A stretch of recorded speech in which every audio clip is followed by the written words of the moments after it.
Panginoon, salamat ulit sa araw na ito. Salamat ulit sa biyaya.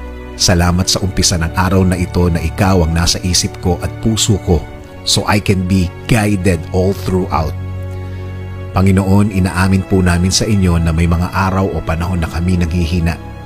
Kami nawawala ng pag-asa. Kahit konting pag-asa hindi namin makita at lungkot at sakit ang dala nito sa amin, Lord. And minsan, Lord, nadadamay ang mga mahal namin sa buhay.